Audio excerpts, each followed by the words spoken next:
Hi, Homeworthy. I'm Paloma. Welcome to my home in Houston.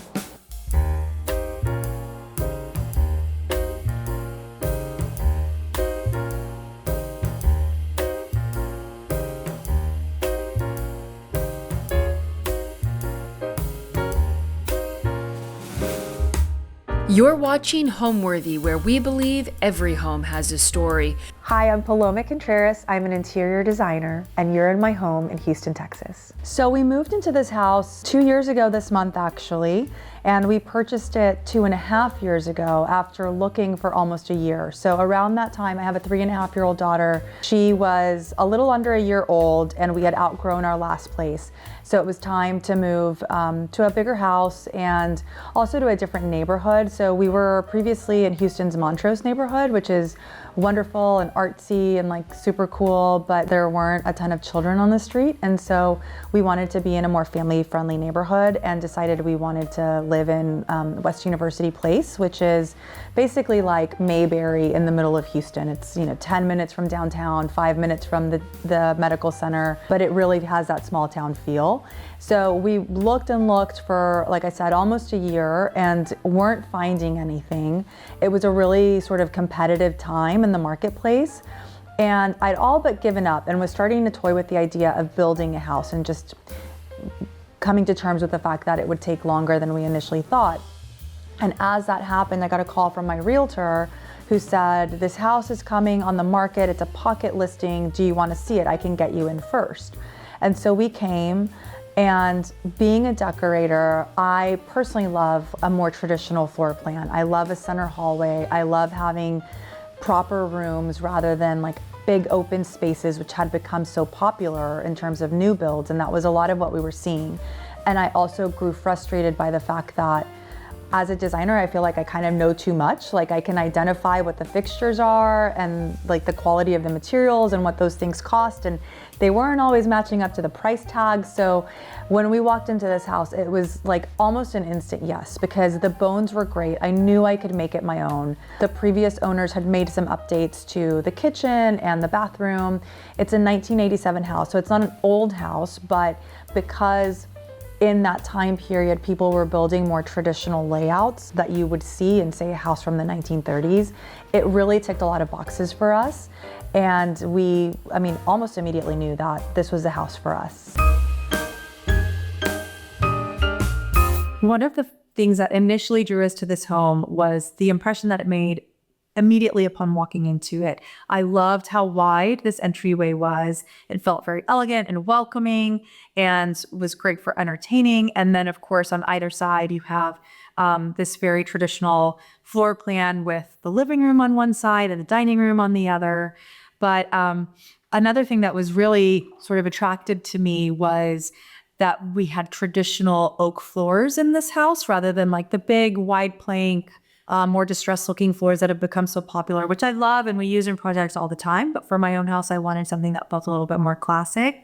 So it was fun that the stain on the floors was beautiful. And I also loved that the original floors to the house featured this Versailles pattern with sort of like a parquet inlay pattern in the entryway, which sort of makes it feel like a special space rather than just a pass-through. I'll show you one of my favorite pieces in the house. I mentioned that I love antiques, and this piece is very special to me because I'm pretty sure it was the first antique I ever bought. So I found this at an antiques fair in Paris several years ago and fell in love with it.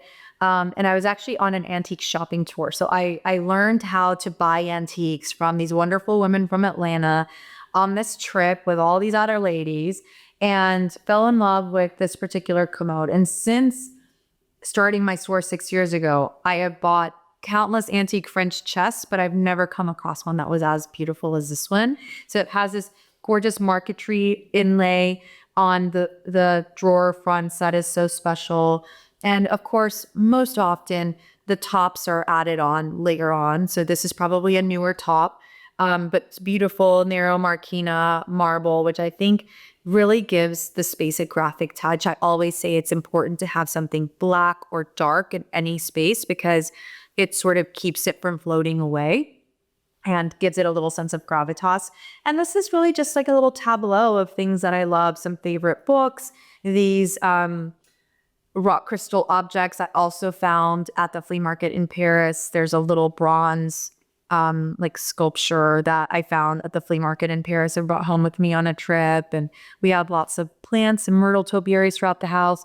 This beautiful lamp is by one of my favorite makers, Christopher Spitzmiller, and he does these gorgeous glazes with beautiful depth of color. And, you know, one of the things that I think is really special about a house and how it sort of sets the tone and tells a story about the people who live there is the art. And I tend to really love abstract, kind of graphic, modern art, contemporary art. And I feel like it's a really nice foil to some of the more feminine or traditional elements of my design work. So this piece in particular is by a French artist named Jacques Nestlé. It's from the 1960s. I also bought it on one of these trips to France and have since collected a few other pieces of his. So there's one by the door that's his. This is actually his, and this is a funny piece. I saw it when I was on one of these trips and fell in love with it. I loved this silver leaf frame and just how striking and bold this black canvas was. But I understand it's not for everybody. I remember on a visit when I first hung it in our old house, my sister-in-law came in. My sister-in-law, bless her, I love her so much, but we're very different. She's a high school science teacher. And she like went up to it and touched it and was like, what? Like, this is art, but you know, to thine own self be true. It's art to me and I love it. And then this is a really cool piece. It's by a Japanese artist and it's contemporary from 2019, an artist named Kamiya. And these are actually pieces of steel that have been painted and manipulated and arranged in these really cool compositions that feel like an abstract painting. So as you walk in from the entry, you can either go left into the living room or right into the dining room. The living room is one of my favorite spaces.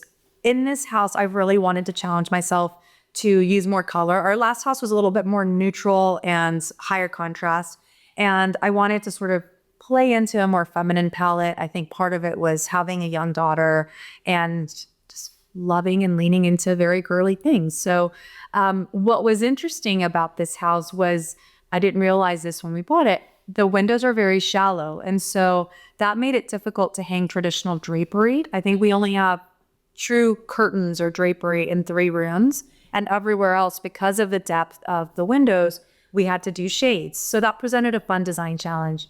And I was very inspired by one of my design heroes, Virginie, and in his temple, which he has in the English countryside, it's this beautiful garden folly that is referred to as a temple. It's temple pink, and he has these beautiful balloon shades that are much more ornate than these, but that was kind of my inspiration. And so the jumping off point really for the room. So we went with these silk pink balloon shades or London shades that you see throughout the room. And I also really wanted to keep it kind of crisp and neutral to let the color and the pattern really come to light. So you'll notice like there's a great wool carpet or rug that is a very light color, sort of a beige. There's a white sofa, also very feminine with this box pleated skirt. I just felt like it was very timeless and classic and pretty. And then on top of that, we have this beautiful cabinet out floral printed fabric on a pair of pillows, and then these sweet green velvet pillows as well that feature one of my take trims from my Schumacher collection. This one's the Margot Fret. So the sofa is paired with these slipper chairs that are in the Louis XVI style, so as classic as it gets. And I've upholstered them in this fabric that gets a lot of questions. People always ask about it. It's one of my favorites. It's Brunswick Fille Bromo Velvet in this beautiful green colorway. It has a lot of dimension and texture and I don't know, like 3 or 4 different hues of green. So it's a really beautiful fabric that feels really dimensional. The coffee table is a contemporary piece. It's from the Lacquer Company and was designed by Virginie, that design hero of mine that I mentioned. And it just has a little tableau of things that I love. This end table is Baguesse and it's vintage. I found this in Paris as well. And then I paired that on the other side with a super contemporary little accent table, this sort of brass cube that I think is sort of sexy and adds like an unexpected kind of disco touch to the room that you wouldn't expect from something that felt otherwise so buttoned up. I think it's always important to have an element of surprise. This console here was actually my parents' as far back as the 70s. I think they had it in their place before they had me, and then it was in our house growing up forever. I remember it being kind of like a lime green, and then they gave it to me. I've painted it a few different colors, and when we designed this room, I felt like it needed that kind of darker foil that we talked about. So we painted it, we lacquered it this chocolate brown, and I've layered it with, you know, some things that I love, a vintage lamp, a couple of sculptures, and we always have some live plants everywhere. This mirror is also very classic. It's a Georgian mirror. It dates back to the 1800s, and I bought this at auction for a song, and it was in my old house and worked really well here. And then we have some club chairs that are super comfortable. So this is a room where we really like, when we entertain people, we gather here. This is where we're having a drink before dinner. And this is also where my daughter likes to like come and chat, just the two of us every now and then. Or if she's upset about something, she always runs to this sofa and I run after her to comfort her. So we do use this room pretty much on a daily basis. But it's, you know, certainly our formal room that we don't hang out in terms of like playing or eating, but more for entertaining. This piece here is really special to me. This painting is from an artist from New Orleans named Alexis Walter, who I've known for, I guess, 10 years now probably. And she and I worked on a show house together. So I did my very first show house in 2016 in New Orleans, and she loaned this beautiful piece to me, and at the end she realized how much I loved it and she gave it to me as a gift. And ever since, I've bought lots of pieces from her for different projects, and we carry her work in my shop. So it has a lot of special meaning, and I just love the colors in it. It's, you know, sort of soft but also punchy with that bit of chartreuse and the black, the graphite coming through, those pops of red. So it really complements this room. Again, to keep it from not going so soft. The same is true of the marble that we did around the fireplace. When we bought the house, it was still the original 1980s, like shiny green marble. And I wanted it to feel a little bit more graphic and updated contemporary. So we did a Nero Marquina in a honed finish that I think sort of grounds the room and adds kind of a masculine element to it that it really needs. And to that end, the light fixture in this room is also a lot more contemporary. This is the Comtesse chandelier from my collection for visual comfort. I love the scale of it.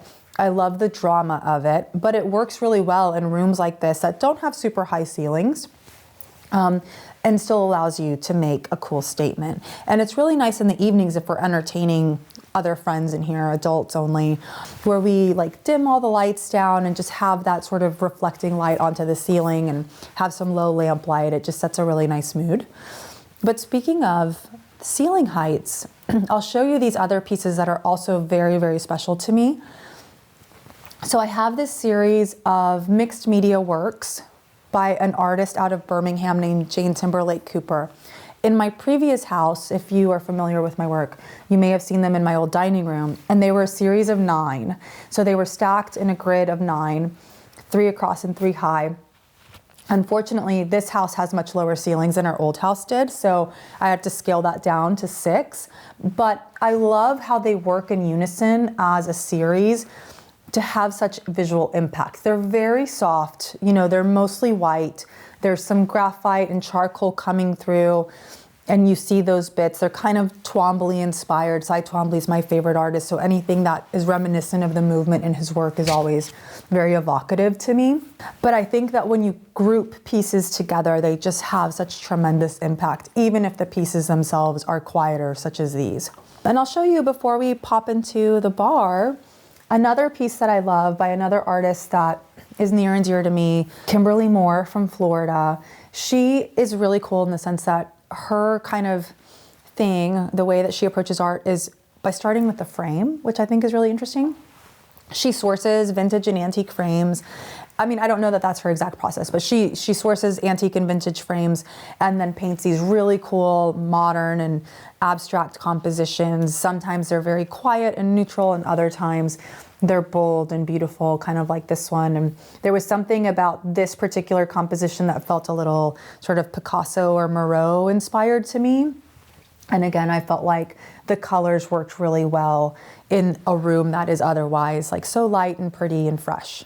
The renovation was super quick. It happened lightning fast because we had taken possession of the house on March 1st and we needed to be out of our house, our previous house, by the end of March. So my contractor was wonderful and we got a plan together and really thought about what was critical path in terms of the most disruptive things that we wouldn't want to be living in the house for. So tile work, paint, that kind of thing. And then other things like, you know, changing out light fixtures and cabinet hardware and wallpaper, those things came over time. So in those 30 days, we essentially painted every room. The kitchen was remodeled by the previous owners with an architect and a different designer in terms of the layout of the space because it was kind of choppy. But we went in and updated the paint, all of the materials, all of the surfaces, so the tile backsplash, the countertops, all of those things, the hardware, the lighting. And we did that in all of the bathrooms as well, except for the primary bathroom. So I think if you're going through a renovation, it's really important to be realistic about your timeline and your budget. And I say this to my design clients all the time. You know, you can have the world, but then your budget has to be unlimited and your timeline has to just go on forever. So obviously we know those resources are finite, so it's super critical to prioritize where you want to spend the bulk of your time, energy, and obviously resources. So for us, it was all of those big things. And then we just sort of, you know, we moved in and it was painted and the bathrooms were done. And those were things that allowed us to then take our time making it our own, bringing in new wallpaper and drapery and obviously our furniture and our lighting and all of that.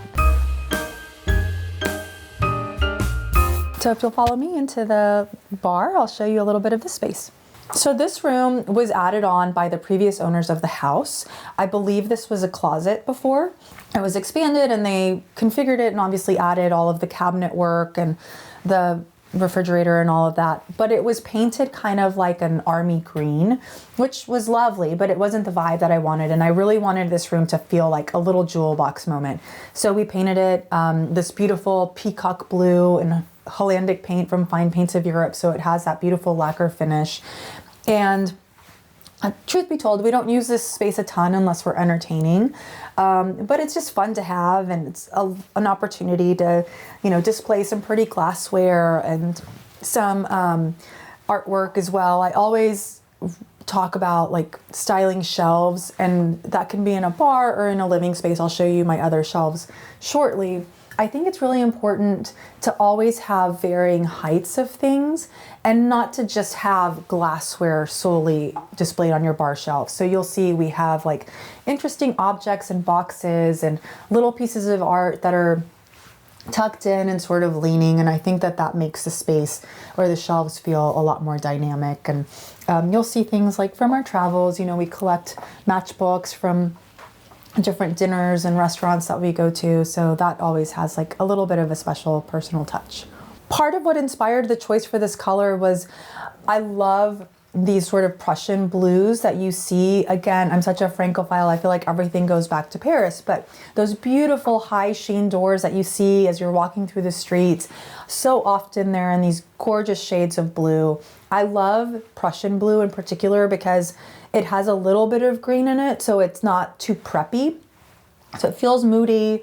It really sets kind of like a vibe. Again, I felt like this could be a jewel box moment and kind of like a sexy foil to the femininity of the living room, but it also complements, shortly you'll see the family room as well, which is a much more casual space, but it really works with the color palette in both of those rooms and it's tucked in between them. So I always say there has to be sort of like a common thread that ties the various rooms together. They can each tell their own story, but they have to be part of the same book at the end of the day. Join me in the family room.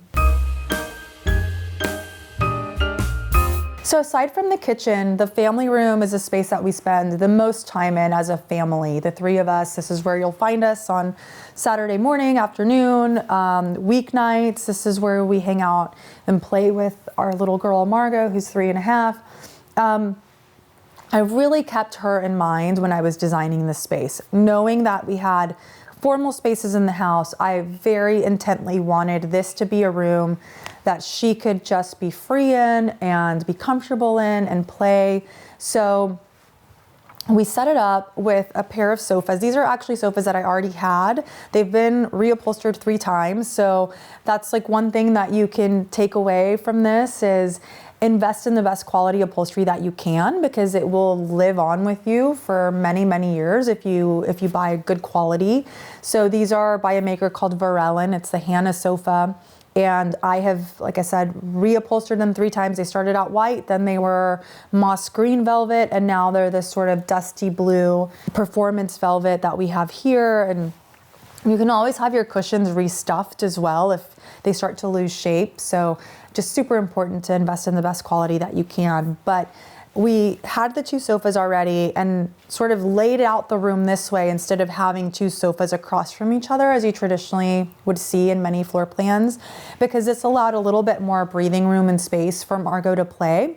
And then rather than having a traditional wooden coffee table, which I previously had when she was learning to walk and it would make me very nervous, I had this custom ottoman made, and it's fully upholstered on the top, and then it has a shelf on the bottom which is filled with baskets, and those have all kinds of toys and magnet tiles and puzzles and things. So all of her things are easily accessible and we can play at any given moment, but we can also make the room look neat very quickly, which was important to me. So yeah, we hang out here all the time, but of course we still have some fun art in here. This series is Victor Vasarely. It's a series called Phantoms, and I had these framed and I just loved sort of the graphic composition of them.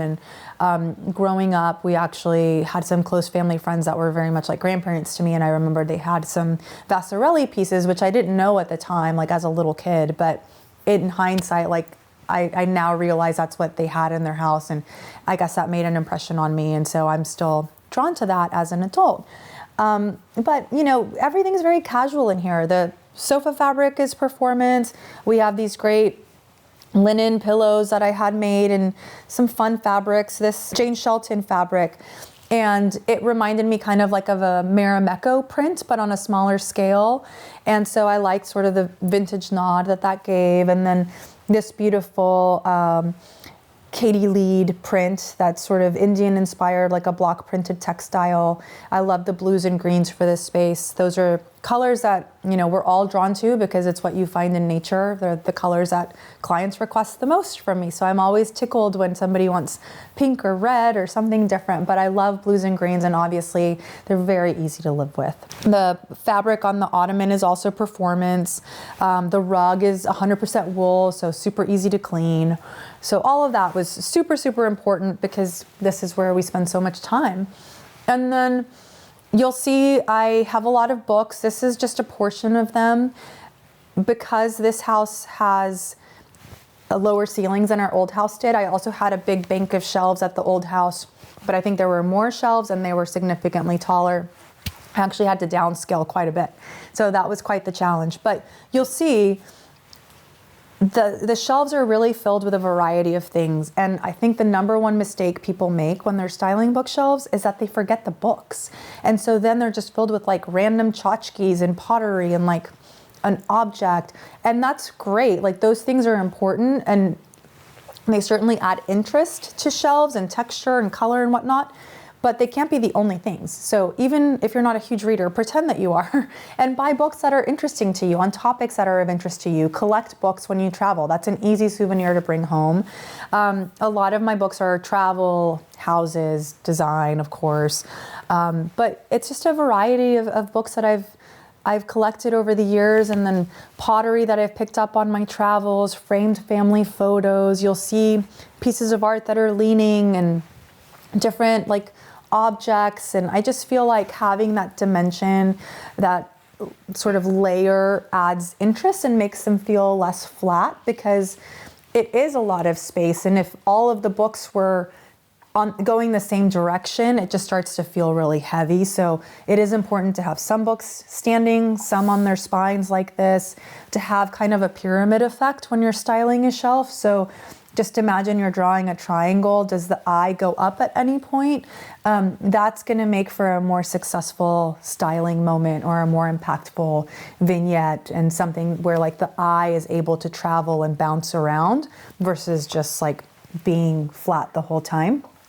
So yeah, that's one of the things that I think we're really good at is styling shelves, both at our design firm and our shop. This is one of the few rooms, one of the 3, that has actual drapery or curtains in it, that the windows allowed for that. So the former owners of this home worked with a wonderful architect locally, the Kelly Cusimano Architect is his Instagram, and they bumped this room out. So this was a den, and it was sort of enclosed and kind of dark. I've seen the listing photos from 2 times ago. So when the people who sold it to us, when they bought it from the original owners, and it was a much smaller space. But interestingly, they really only added, I want to say it was like from here to there. They bumped the room out a little bit, like it might have been a few feet, but it made a huge impact in terms of opening up the space and allowing for a better flow and more possibilities for furniture layouts. And so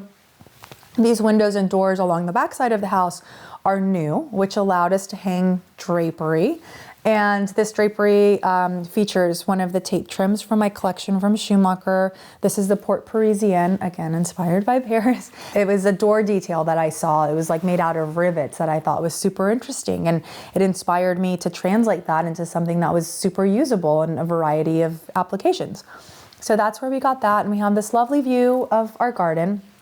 I live in the West University Place neighborhood, and the thing that makes it so special is the proximity to central Houston, downtown Houston, the Med Center. It's a great location. It is also like a small town. It's annexed. It's its own municipality. So we have a lot of benefits in that sense. But where we make a sacrifice is we have much smaller lots. So we don't have huge backyards, but we get to really know our neighbors because everybody's out on the street and, you talk to people. And I think it really fosters a sense of community. So we don't have a huge yard, but it's really lovely, especially in the spring with the wisteria and the azaleas and everything blooming. And we have lots of boxwoods as well. I think it's really important when you're setting up a space or designing a floor plan to think about, and this is not something that I made up, but something that I learned from Bunny Williams, another one of my design heroes, that you should always have a surface handy. Every seat should have a surface handy on which to place a drink. So again, it just goes back to comfort and graciousness, like being a good host, anticipating the needs of the people living in the house, yourself, if you're designing your own home. Is there a place for me to set my drink? Is there a place to kick up my feet? Like, just think about how you're utilizing that space. So here, because I didn't want to take up a lot of room, and I was also very cognizant when we moved in, Margot had just turned 2, or was close to turning 2. So I needed tables, side tables or drinks tables that were kind of low to the ground and very stable, that wouldn't tip over easily with a little toddler toddling around. So I just used these porcelain garden stools that you could easily put outside as well. And they work great. So now I'll show you the other spaces that we spend the most time in as a family. We have our breakfast room and our kitchen. So like any young family, we spend a ton of time in these spaces. If we're home, we're here at breakfast, lunch, and dinner. The former owners worked with an architect, as I had mentioned, to open up the space and reconfigure it. Before, it was a little bit more enclosed. It was very choppy.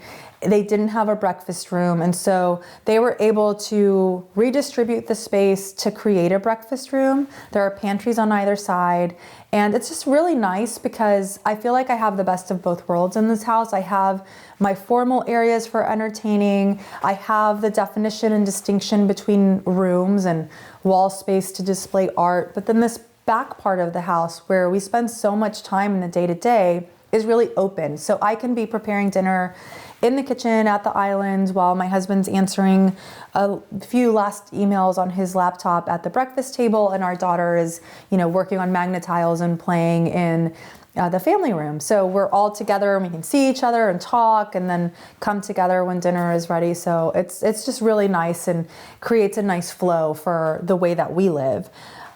In the breakfast room, I utilized a pedestal table. This is from Serena and Lily. So it's kind of a fun spin on a classic saran and tulip table, but the base is wrapped in raffia, which I think brings some nice texture. And then we have these great wicker chairs.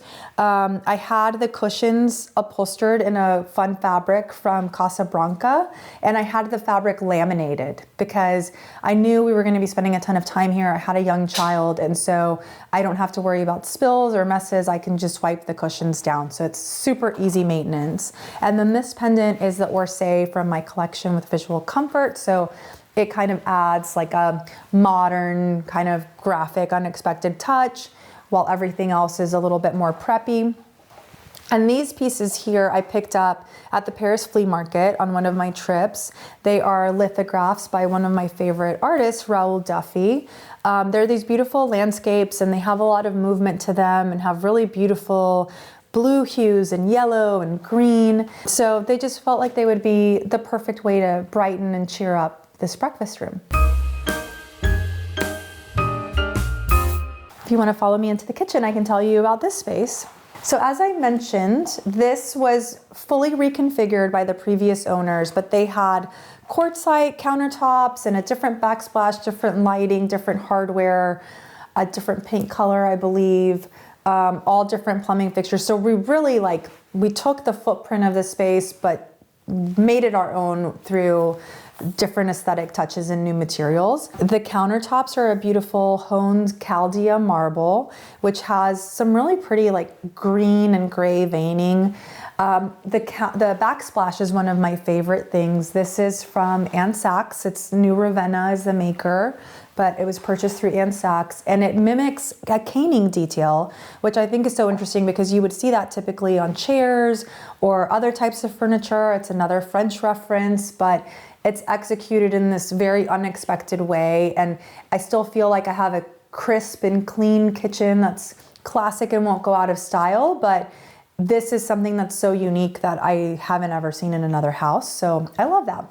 And then some other very classic things. I have a Shaw's farmhouse sink that it's just, as classic as it gets. They've been around since 1897. It's really functional, beautiful Perrin and Rowe plumbing fixtures, so beautiful faucet. And I have mixed metals here. So I do this a lot for clients. I think it's very easy and appropriate to mix metals. I'll often use polished nickel on plumbing fixtures because it has a beautiful warmth to it. It's a beautiful finish, but it's a lot easier to live with and more forgiving in terms of watermarks and patina and just the way that it ages over time, because a lot of these finishes, the most beautiful finishes I think are living finishes. But you'll notice on our cabinet hardware, we have unlacquered brass. And so that was a fun way to mix in a different element and add some warmth to the space. The Urban Electric pendants are also in a brass finish. So they complement one another, but add a layer of dimension and interest because it isn't all the same in one note. The island is a different color. We often do these contrasting islands, and that could be in a beautiful wood stain, it could be in a color. And I feel like, again, it breaks up the cabinetry because when everything is the same, even though this isn't a huge kitchen, it can just feel a little bit overwhelming. My cabinet color is Benjamin Moore Halo, and I love this color because it has a little bit more depth and feels like a nice warm neutral, and it still kind of reads like a crisp white kitchen, but it's not a white kitchen. It's a little bit more elevated, has a little bit more warmth, and I feel like this is something that will age really well over time. I've had my interior design firm for 13 years now, and I also have a retail store called Paloma Co. that I opened 6 years ago, and I've had a very unorthodox path into design. I don't know that I really knew what I wanted to do when I was college age or high school age going into college. I didn't have a very clear understanding or definition of what I wanted to do. I taught for a few years, and in the last year as a teacher, that summer, I started writing a blog in 2007 called La Dolce Vita. And I wrote that for, goodness, almost 15 years. I just wound it down, I guess, a few years ago. But for the longest time, I would post 5 days a week and sort of built a following that way. And I have to say, in 2007, blogging, influencing was not at all what we know it to be today. I really just started because I wanted a creative outlet. I'd always enjoyed creative writing and was bored in the summertime when my friends in other careers were working and I was home from teaching. So it gave me something to do. And around that time, we bought our first house. And so I started looking for design inspiration. And there were literally maybe like 4 or 5 design blogs that I could find at the time. And their styles were very different from what I gravitated to. And so very organically, I just started posting things that I was finding and researching in books and magazines and people that inspired me, designers that inspired me. And so my blog then really started to take shape and gain traction. So I did that for a very long time. In 2011, my husband works for a lighting manufacturer called Visual Comfort here in Houston. I had been tutoring his young son in Spanish at the time after I left my teaching job and was sort of freelancing and figuring out what I was going to do with my life. And one day he called me and said, you know, we've had this company for 25 years at this point, and we've never had a formal marketing department or a marketing director. And I've interviewed all these people and none of them know how to market themselves. Would you meet with me? And I said, well, you do know I'm a former teacher and have 0 marketing experience, but sure, we can meet and talk about it. So I went into his office and I was so nervous because I knew I was completely unqualified for this job, or so I felt. And I remember him tapping on his computer screen. I've told him this story and I don't know that he remembers it, but I remember it very, very vividly. It's imprinted on my mind. He tapped on his computer screen and said, you know what's happening in there. And he saw that, you know, this digital platform, like the digital world, was really the future of marketing. And so he took a chance on me and hired me, and I was there for several years. And then I started to get the itch again to go out on my own. And I realized, you know, I really sort of like doing my own thing. I learned so much at that job. But from there, I decided to hang my shingle and take a chance. And I sort of helped, you know, I dabbled in design, helped friends with paint colors and like, what should I do in this room? And would consult. But this person came along and they had a full job for me, a full decorating job of a big house. And she took a chance on me and I took a chance on myself and we did it. That was 13 years ago. And in that time, as I mentioned before, we started Paloma and Company, my retail store, in 2019. I've now written 2 books, the most recent of which is called The New Classic Home and came out in the fall of 23. And I also have some licensed product collections with Visual Comfort. We do lighting and we do decorative tape trims with Schumacher. So it's really expanded into this very multifaceted business that I love because it's never boring, it's never dull. And my favorite part is still working with clients, of course. We just installed a house this week and it's just so fun to see it all come together and to see how much the client appreciates it in the end. So we spend a lot of day-to-day informal family time in these spaces, but what's really nice about the location of the kitchen is it's also right next to the dining room where we do more of our extended family and formal entertaining. So I'll show you that space next. Welcome to my dining room. This is really one of my favorite and most special rooms in the house. It's something that brings me joy every time I walk into it. The walls are up, they're swathed in one of my favorite wallpapers. So this is a wallpaper that I've loved for as long as I can remember. It's by DeGournay, so it's all hand painted by artisans. This is called Portobello, and it's their original colorway on Electrum paper. So it's sort of this like soft, warm silver background, and it picks up the light throughout the day in a really nice way. It sort of glistens and, you know, it changes throughout the day as the light changes, which I think is really special. But all of this is painted by hand. And when you really start to zone in on some of the details, like the feathers on the birds. You see the level of detail, how fine these brushes must be, the hours that it must take to do something like this. So for me, it really feels like this room is kind of like a living art installation. And it just sort of beckons the outdoors in. So I love that every day of the year, regardless of the season, it feels like spring in here because we're surrounded by these beautiful blooms and birds. And you know, this chinoiserie theme is something that's fairly prevalent in my work. I've done a lot of it. I love it. I gravitate to it. So that kind of sets this traditional tone for the room. I paired intentionally this wallpaper, which can feel very formal, with a very casual rug. So the rug on the ground is a sisal rug from Patterson Flynn Martin. It's the Kino pattern. So it has kind of a geometric thing going on. It's this beautiful warm sand color. And that really serves to keep the space from feeling too fussy and over the top. You know, I didn't want it to feel terribly formal, even though we do entertain more formally here. But we're not like fancy people with a butler. We just, you know, like to have a beautiful space for special occasions. The dining table was something that I designed.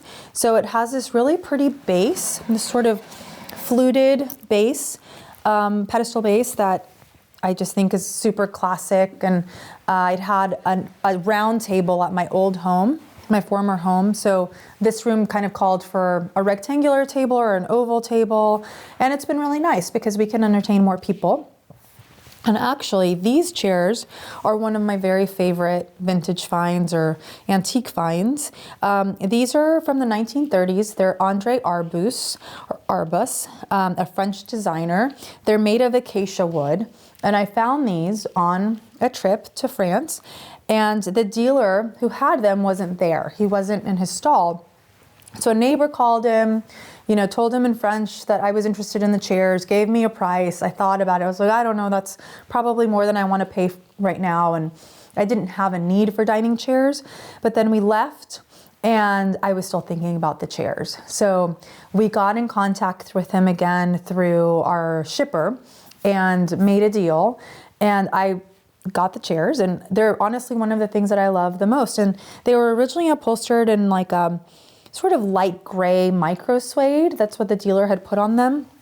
And I lived with them that way for several years in our old house. And then when we moved into this house, it just felt like the gray would be very dull against this wallpaper, and I was going for more color here. So I actually had them upholstered in a Jerry pear suede. This is real suede in this kind of heather color, which I think is really pretty and feminine, but there's something about it that, I don't know, feels a little bit more sophisticated, maybe because it has kind of like a dusty quality. It's not like sweet lilac. And it just works so beautifully in this room because it complements and picks up on a lot of the colors that you see in the wallpaper. And speaking of which, you know, I kind of wanted the elements in this room to complement the wallpaper and not detract from it. So for drapery, I opted for this beautiful Schumacher Incomparable moire. This is actually a linen cotton blend, and it has this beautiful moire sort of pattern in the weave. In spring green is the colorway, and it feels a little bit electric and unexpected to me. So again, it's that like unexpected element that you're not looking for in a room and that kind of surprises you, but then you wrap your head around it and it just works. So I think it kind of jolts this room with some energy and makes it feel sort of inspired and fresh and interesting rather than going like a more traditional fussy route, which a lot of these elements, if they were arranged differently or paired with different things, could go that direction. So for me, it's going back to that like core mission or like my real like style sense is to mix modern and traditional pieces and to bring together what would be seemingly disparate things in a way that feels really well thought out and kind of collected over time. So, you know, your drapery kind of adds that bold element. This piece came out of a show house that I did. I did the Kips Bay Show House in Palm Beach in 2022. This is a beautiful photograph from the Big Blooms series by Paul Lang.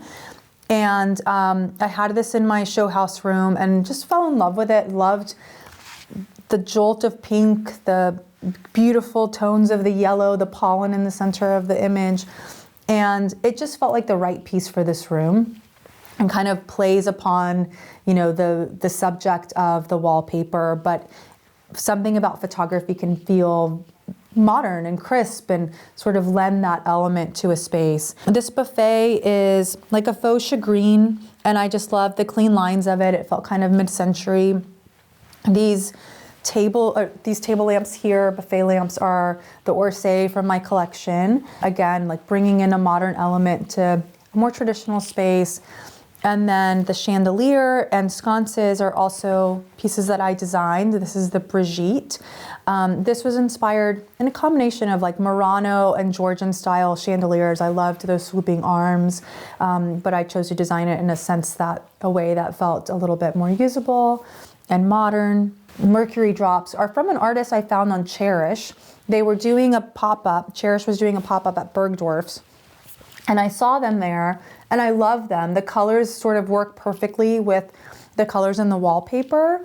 And what I like about these is it wasn't like hanging another big piece of art and covering up the paper or having something that felt like a complete juxtaposition. It's almost like they are coming from within the paper and are like a three-dimensional element of it because the color palette is so similar. So I don't know, these are another thing that like people are always surprised by, and they're like, oh, that's so perfect there. They love it. We didn't talk about the fabric on these chairs. So another thing that I often do is pair two different types of chairs with a dining table. So we'll have a side chair and then a host and hostess chair. These are super comfortable. They're in the style of John Saladino. This fabric is also by Casablanca. It's this beautiful flame stitch. I love the movement and that it was just kind of a neutral to pair well with, that sort of heather mauve color of the suede on the side chairs, because if these were a bold color, I feel like the room would get crazy. So that sort of quiets everything down. And then in this little corner, we had the opportunity to bring in a banquette, and we actually do use this when we're entertaining, like either at the end of a meal or before a meal. People will sit here and chat and have a drink. So it's just, really pretty, sort of in the style of Maison Jansen. It's in the strié velvet and has a really pretty tape trim detail with some nail heads spaced every other. And this Samuel & Sons trim is kind of a similar color to the suede on the dining chairs, so it ties everything together. But it's just a fun little space. Again, this is also a place where on typical days, like sometimes I'll sit here with Margot and we'll just look out the window and see, people and dogs walking by and recap her day at school. So it's a nice little space. Why don't I show you the powder room next? Follow me. So surprisingly, the powder room is actually a lot of our friends' favorite room. They'll come and they'll be like, oh wow, like I think it's unexpected again because there's a cool wallpaper in here. And I was very conscious of not having two similar elements throughout the house. So because I have a chinoiserie wallpaper in my dining room, I wouldn't have done that a few steps away in the powder room. Everything again like ties together. It's part of the same story, but the scale here is different. The colorway is different. I used another Casablanca textile here. This is one of their wallpapers, and it mimics the look of like a basket weave, which I think is really interesting. And now I hadn't thought about this, but I'm connecting the caning on the tile in the kitchen and now the basket weave here. So I guess I'm into textures, decorative textures used in unexpected ways.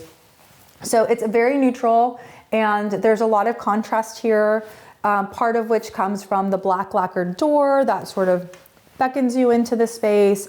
And then I have these really fun urban electric sconces in there, the Belmead sconce that I've put some Fermois shades on that are in this like magenta color that's really energizing and kind of shocking. And so against this very neutral background, I think they really pop. We also have a roll faucet in that room, and we actually repurposed one of the countertops from the kitchen. So the old countertops that we took out, I actually really liked the stone. It was a pretty quartzite, and I wanted to add a little bit more like color and not have this just be another white countertop in the powder room. So we took that and had a new countertop made for this room. And then we reworked the cabinet too. It just had like overlay cabinets, and they had a lot of moldings on them and felt very heavy in 1980s. So we worked with our carpenter to do just like flat slab cabinet doors, and that made it feel sort of like more contemporary. And we have these really cool like brass finger pulls that make it feel kind of unexpected and give a nice juxtaposition to the Chippendale mirror, which is in this like plaster white, and the traditional wallpaper. And then you'll also see another piece by Raoul Duffy that I picked up in Paris. This one is a beautiful, another still life, but it's anemones. So beautiful flowers in a beautiful vase, and just brings cheerful color into the room. So I've shown you all around downstairs. Let's take a peek upstairs and I'll show you the different bedrooms.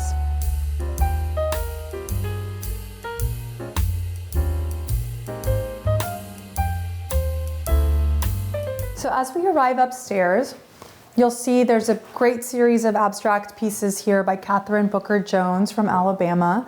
I love to collect art, as you well know by now. And we had this great big wall here, sort of an opportunity to create a moment and do something impactful as you arrive on the stair landing. So these are really cool. They're actually just these abstract geometrics that are painted in a variety of different colors on top of antique French documents that she found. So some of them are, dated back quite a few years. They're invoices, they're notes, they're all kinds of things. So it's really fun to sort of look at them in detail and see what they're all about. But have a lot of texture and movement, and just think they're like a fun, unexpected touch up here. Next, I'll show you my daughter's room. So this space is probably my second favorite after the dining room, or maybe my most favorite. It's really special to me. She had a really beautiful nursery in our old house. It had chinoiserie wallpaper, so it was really, really pretty, but I struggled with what to do for her in this room, in our new home, because I wasn't sure. I still loved what we had done in the old house in her nursery. I didn't know if I should repeat it or maybe do something new. And I decided to do something new, but sort of up the ante a bit. So I worked with an artist out of Virginia, Riley Sheehy, and she's known for her beautiful illustrations and watercolors, and does these very whimsical sort of Bemelmans inspired illustrations that she's very known for. I reached out to her and said, hey, I would love to collaborate and do something for my daughter's room. So she painted a beautiful scene. It must have been like a 3x5 painting. And I have the original somewhere, but it was essentially the scene that you see on each of these walls. And then she and I worked together to scale that to fit the exact size of the walls in this room. And she had it printed as wallpaper, and then we had it installed. So it's just really special that I can tell my daughter that she's the only one in the world who has this exact wallpaper, and that's like just something so cool and unique. And we sort of peppered it with different things that were really special to her that she and I love. So you'll find Madeline, the character from the beloved books, in the mural. We have some of her favorite animals, giraffes and squirrels and elephants, that are all layered throughout, and some of her favorite colors and other things. So it felt like something that would spark her imagination. I wanted her to spend time in this room and really be inspired and to dream. And I think, this feels girly, but it can grow with her for an extended period of time. It isn't so specific to any period of her life. So this is certainly one of my very favorite things. And when she's a preteen and wants to paint it purple, I'll certainly be sad to see it go. But until then, we're enjoying it. And this was another one of those rooms with the shallow windows where we couldn't do drapery, which was a challenge for a small baby or, toddler at that point that was still napping. So we have these also London shades like what you saw downstairs in the living room. And they're in this beautiful Marie Chantal bloom print for Schumacher.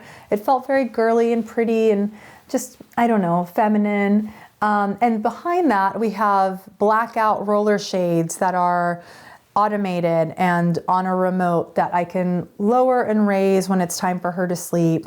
And so these stay perfectly fluffed at all times. We don't have to maneuver them at all because we have those shades behind them. We actually have that downstairs as well too, but those are grass shades. So it's just kind of a seamless way to live. It's really nice. And then we have this étagère from Serena and Lily, and it's filled with toys and books down there, and we have a variety of books on the shelves and framed family photos. this little piano she got for her first birthday, and still at almost 4 years old, she uses it all the time. She plays it before she goes to bed to, prolong the process. And I think piano lessons may be in her future. And then we recently, not too long ago, converted from her crib to a toddler bed. So she's really enjoying being in a big girl bed. But yeah, we, don't spend too much time in here. We're mostly spending time as a family together downstairs, but it's really special to have bedtime with her every evening and, getting her ready in the morning. So I know she loves her room and always talks about how pretty it is. Someday she tells me she wants to do it all in rainbow, and she'll tell me that our house is ugly. So God help me when she's a teenager. One thing that was important when designing this room, or when I design any room for a child, for any client, is that it grows with them and that it doesn't necessarily speak to a particular age. I'm big on kids being kids. Like, I love dressing my daughter like a little girl. My husband bemoans how many shipments we get from Europe from like English and French and Spanish clothing and shoemakers, but I just love those traditional clothes. And someday she will want a graphic t-shirt, and I will eventually cave.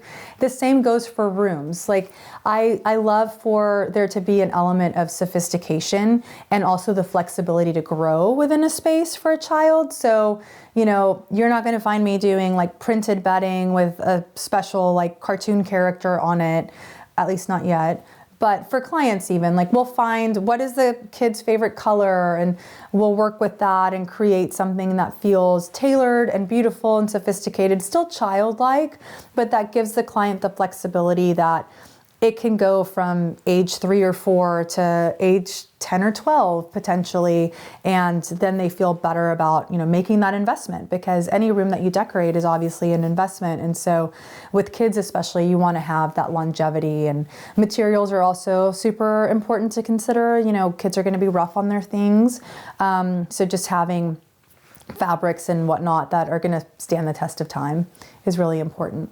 What's nice also is that the former owners, when they worked with that architect, they reconfigured the bedroom. So this bedroom and our guest bedroom once shared a Jack and Jill bathroom, but they were able to redo that, and now there are special like individual ensuite bathrooms in each one. All right, next we'll head over to my guest room. So welcome to our guest bedroom. This house is only 3 bedrooms, but we're a family of 3. And as I mentioned, we looked for a house for over a year, so we made it work. The nice thing about the bedrooms is that they're all quite large, so they feel really gracious and spacious, which is very nice. This room is utilized by family if they're visiting town, or friends. Not all that often, but it does get some use, which is nice. And I wanted to do something in here that felt really fresh and cozy and inviting. So the walls are upholstered in a ticking stripe and this soft spring green, which is really pretty. And then we have these nightstands, which are by Oomph Home. They're really side tables, but we use them as nightstands. We don't really need storage in here. The table lamps are also from my collection. It's a Sylvie, and it has this beautiful pleated silk shade with a very modern brass column. These plaster mirrors I also found in Paris, and we carry in the shop sometimes. And then this piece of art is by an artist named Kimberly Moore, sort of a collage, and I just love the composition of it. The scale and size also felt perfect for over a bed, so it was a perfect piece for here. And I love that it's like striking and kind of graphic, but also quiet because of the color palette, so it really sort of keeps the mood in here the way that I intended. The bedding is from a toque, and this is an Ian Mankin fabric. It's like a lotus flower, and I just fell in love with it. I thought it was so pretty, so we did that on a lumbar pillow there. And then I'll show you, there's a sweet little window seat here. So there's like a built-in along this wall that was put in at some point, some beadboard, some storage. We sort of carried over the ticking stripe from the walls on this cushion, and then you see that beautiful lotus flower print on these pillows as well. And this is a little sweet spot to curl up and read a book and hang out, and it's also a nice spot to drop things if you're spending the night, spending the weekend in this room. It's additional storage space or surface space, if you will. There's a built-in desk, as I mentioned, and that's kind of nice to have because my husband will work from home from time to time. I rarely do, but he usually does, and when he does, it's at this desk. This is also one of the tape trims from my Schumacher collection. It's Parisian bamboo, and it's just a really classic motif that I think works so beautifully in this space. The bed in here is actually from Serena and Lily, and I had this in my guest room in our old house. And I guess we're starting to pick up on a theme here. Clearly, I love caning details. I love just the crispness of this. It's sort of a nod to Louis XVI style furniture, but done in a modern interpretation that's like cleaner lines. So I love the caning, the warmth that it adds to the space. I think the white frame with the caning is really crisp and nice against the backdrop of the ticking stripe wallpaper. And then this bench is not fancy. This was, I think, Ballard Designs. I also had this in our old guest room, and then I covered it in a new fabric. So I probably spent as much on recovering it and adding the new designer fabric as I originally did on the bench itself. But sometimes you have pieces and they just work. So we made it work.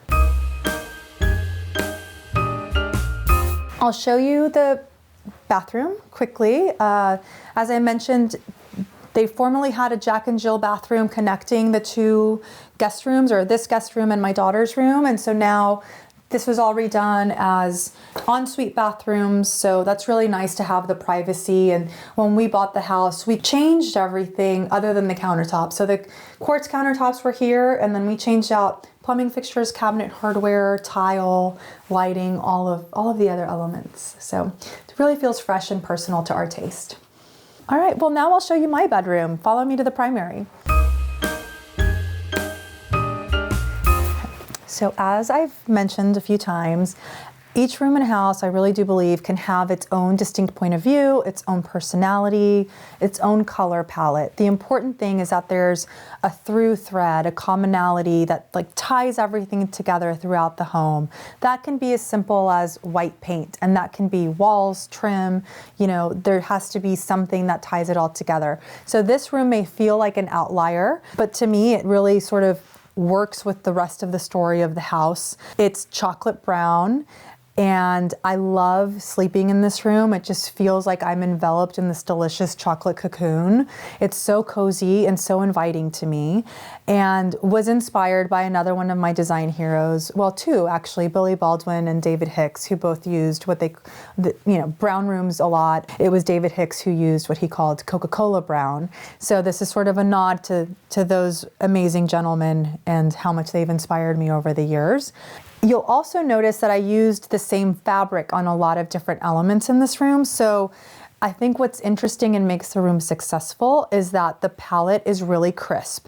There's a sense of discipline and editing in this room. You have the crisp walls with the contrasting casings or moldings in a soft white. The drapery and the half tester canopy on the bed are just an ivory linen with a chocolate tape trim, and that feels almost masculine and very edited. But then we brought in something that was sort of fun and unexpected, a really cool element, which is this Brunswick fille Letouche fabric, which is one of my favorite fabrics of all time. It might be my favorite pattern. I feel like it's so versatile. It was introduced in the early 1960s, and over the years, Cravat and Brunswick Fille have introduced several new colorways, and now they make it an outdoor fabric and whatnot. But this particular tan colorway has been one of my favorites because I feel like it's super versatile. And I already had a little bench on the other side of the room, which you'll see in my house. And I was like, where am I gonna put that? And I had the idea to do this Letouche room for a while, actually. I was like, if I do a show house again, maybe I'll do a Letouche room, but I ended up doing it for myself. And I had these two upholstered chairs made. They're the most comfortable chairs in the house. This chair is actually my very favorite place to sit. I love to sneak away once I get home. I love to change into my PJs or like workout clothes, comfies, right after I get home from work. And I'll come sit here and like scroll my phone for a few minutes, and then I'll go downstairs and make dinner and be mom and do all the things. But I love this fabric. So these chairs are super comfortable. They have a great pitch, a great depth. They're tufted both on the back, the sides, and the seat. I had the tufts, the button tufts, covered in a chocolate grosgrain just to give them kind of a graphic quality and add some contrast. This piece of art is also by Alexis Walter, the same artist who did the painting above the mantle in the living room. And I just love how these colors sort of pop off of the wall against the chocolate background. This soft pink adds a little bit of femininity to the space. And then this floor lamp is from my collection. It's the Olivier swing arm floor lamp. It has this really cool hexagonal detail in the tubing. So that's just kind of a thoughtful design element there and super versatile. It's a really cozy place to read. In the rare occasion that I actually sit and read at home, I usually do it on an airplane. These lamps are Christopher Spitzmiller, and they're in this sort of antique silver glaze, which I think is really pretty. And the scale is really fun because they're kind of overscaled and tall. It was a nice idea to then bring in this half tester bed and kind of draw the eye up in the room. I wanted a full canopy bed. I was entertaining the idea of like full canopy with 4 sides and all the drapery. And my husband really has to sleep with a ceiling fan. We live in Texas. It gets very hot. And I feel like if you sleep with a fan, you know, like you just have to have it. So he had to have it, and we settled on a compromise, which was doing a half tester. And the canopy is also lined in the Letouche fabric. So the exterior matches or mimics the drapery in the room. And then the interior has that fun little hint of pattern as well. The bedding is also from Nook. It's this pretty embroidered scroll in a chocolate color. And we have this chocolate lumbar velvet pillow with my Grinnell tape on it from Schumacher. Pretty blanket from Nook.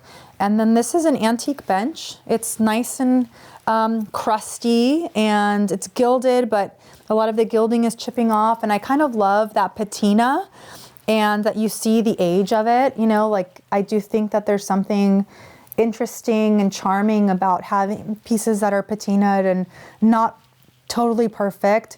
And of course, this piece is also upholstered in that Letouche fabric, and you can really see the movement of the pattern quite nicely. And I've paired these guys I had since that first show house back in the day. It's a Venetian silk velvet in olivine from Schumacher. So those little rolls have been with me for probably 10 years. And then in this corner, we had an opportunity to have a vignette. We don't really, like I said, I don't work from home. My husband has that desk and that built-in area in the other bedroom. So a desk wasn't something that I wanted in our bedroom. So we just found this console. It's simple Parsons style grass cloth covered console, and just a place to display some books and framed photos of our darling girl. And this is a really cool Italian vintage lamp from the 70s that I found when I was treasure hunting. It has a cool raffia shade, and I just feel like it just feels like geometric and sexy and like unexpected. And then this undulating mirror, I think, is another fun way of adding some movement to the space. I'm a very firm believer that a house is not a home if the people who live in it are not considered.